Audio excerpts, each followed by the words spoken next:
Hi అండి, నేను ఒక కథ చెప్తానండి. సిరియా దేశపు రాజు తన సైన్యంను సమకూర్చుకొని షోమ్రోన్ అనే పట్టణంను ముట్టడి వేస్తాడు. అయితే షోమ్రోన్లో గొప్ప క్షామం మొదలవుతుంది. పిల్లల్ని చంపుకొని తినే అంత గొప్ప కరువు ఏర్పడుతుంది. ఇస్రాయేల్ రాజు బట్టలు చింపుకొని గోనెపట్ట కట్టుకొని ప్రాకారం పైన ఉంటాడు.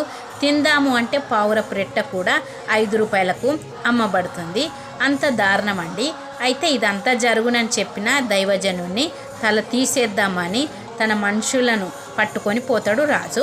ఆ దైవజనుడు ప్రక్కకు తప్పుకొని క్షామం పోతుంది, అన్నీ తక్కువ ధరలకే దొరుకుతాయని చెప్తాడు. అయితే రాజుతో ఉన్న మనిషి ఇది జరుగునా అని అంటాడు. అయితే దైవజనుడు అంటాడు, నీవు చూస్తావు కానీ తినవని చెప్తాడు. అయితే ఆ పట్టణపు గుమ్మం వద్ద 4 కుష్ఠరోగులు ఉంటారండి. వారు ఒకరినొకరు చూచి మనకు ఆహారం లేక ఇక్కడ కూర్చున్నాము, పట్టణంలోనికి పోదామన్నా అక్కడ క్షామం ఉన్నది, అక్కడ చచ్చిపోతాము, పదండి సిరియన్ల దండుపేటకు పోదాము అని అనుకుంటారు. వారు మనల్ని బ్రతకనిచ్చినా బ్రతుకుదాము, లేదా మనల్ని చంపినా చత్తుము అని చెప్పుకొని సిరియనుల దండుపేటకు వెళ్ళిపోతారండి. అక్కడ సిరియనులు జనము ఎవ్వరు ఉండరు. అయితే అక్కడ ఏం జరిగిందంటే యెహోవా రథముల ధ్వని, గుర్రముల ధ్వని, గొప్ప సమూహ ధ్వని సిరియన్లకు వినబడేటట్లు చేస్తాడు దేవుడు. సిరియన్లు ఏమనుకుంటారంటే ఇశ్రాయేల్ రాజు హిత్తీల రాజులను, ఐగుప్తీల రాజులను బత్తెమిచ్చి మన మీదికి తీసుకొని వస్తున్నాడు అనుకొని వారి గుడారములలో గుర్రములను, గాడిదలను, తమ ఆహార పదార్థములన్నీ వదిలిపెట్టి మన ప్రాణాలు రక్షించుకుంటే చాలు అని సంధ్య చీకటి ఉన్నట్టుగా పేట విడిచి వెళ్ళిపోతారండి. అయితే ఆ 4 కుష్ఠరోగులు గుడారంలో జొచ్చి భోజనపానం చేసి వెండి, బంగారము, బట్టలు ఇంకొక గుడారంలో జొచ్చి సొమ్ములెత్తుకొని దాచిపెడతారండి. అయితే ఆ కుష్ఠరోగులను ఏమనుకుంటారంటే మనం చేసినది మంచి పని, మంచిది కాదు, నేటి దినమున శుభవర్తమానము గల దినము, మనము ఊరకుంటే ఎలా, తెల్లవారేసరికి ఇక్కడ ఉంటే మనకు అపాయం సంభవించును అనుకొని రాజు ఇంటి వారికి ఈ సంగతి తెలియజేస్తాము అని వెళ్ళి పట్టణపు ద్వారపాలకుని పిలిచి, మేము సిరియన్లో దండుపేటకు పోయినాము, అక్కడ ఏ మనిషియూ లేరు, ఏ చప్పుడు కూడా లేదు, గుర్రాలు, గాడిదలు, ఆహారం అన్నీ ఉన్నాయని చెప్తారు.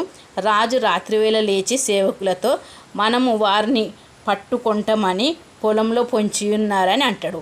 అయితే ఒక సైనికుడు అంటాడు, ఇప్పటికే మన ప్రజలు బహుమంది చనిపోయినారు, ఒక 5గురిని సిరియనులు ఉన్నారో లేదో చూసి రండి అని పంపిస్తే చాలు అంటాడు. వారు తొందరగా పోయి చూస్తే అక్కడ సిరియనులు ఎవ్వరూ ఉండరండి. తిరిగి రాజుతో చెప్తారు. అయితే జనులందరూ బయలుదేరి అక్కడ ఉన్నవన్నీ తెచ్చుకుంటారు. దైవజనుడు తక్కువ ధరలకే దొరుకుతాయని చెప్పినట్టు అలాగే జరుగుతుంది.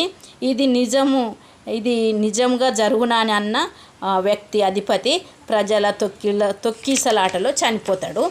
అయితే ఆ 4 కుష్ఠరోగులకే ఇంత తెలివి ఉంటే కాళ్ళు రెక్కలు మంచిగున్న మనకెంత తెలివి ఉంటుందండి. ఇక చూడండి, మేము సంవత్సరంకి ఒకసారి మట్టల ఆదివారం జరుపుకుంటాము.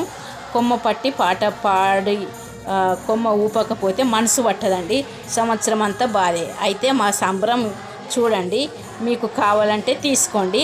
యేసురాజు గాడిద పిల్ల మీద యెరూషలేం దేవాలయంలోనికి వస్తాడు. దేవాలయంలో అన్ని పదార్థములు అమ్ముతారు ప్రజలు. యేసురాజు కోపం వచ్చి అన్నిటిని తీసి ప్రక్కకు పెట్టి పడేసి, ఇది అన్ని జనులకు ప్రార్థన మందిరం అంటారు, ఎవరైనా మొక్కొచ్చు. నాడు షోమ్రోను పట్టణంనకు కుష్ఠరోగులు శుభవర్తమానం గల దినంగా చేసిండ్రు. అయితే నేడు యేసురాజు మనకు శుక్రవారం మనకు రక్షణ దినము చేసిండు.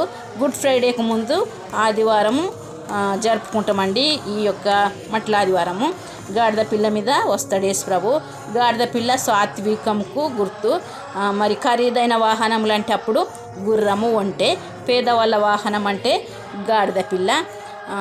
ఓకే ఫ్రెండ్స్, నా యొక్క వీడియో చూడండి, తప్పకుండా లైక్ చేయండి, షేర్ చేయండి, కామెంట్ పెట్టండి. మరి యేసురాజు హృదయాన్ని ఎంతమంది దోచుకుంటారో దోచుకోవచ్చు, దొరికినంత దోచుకోవచ్చండి, అది ఎవరి ఇష్టం వాళ్ళది. నా యొక్క తప్పకుండా ఈ వీడియో చూసి లైక్ చేయండి, షేర్ చేయండి అని మరి ఒకసారి చెప్తున్నా.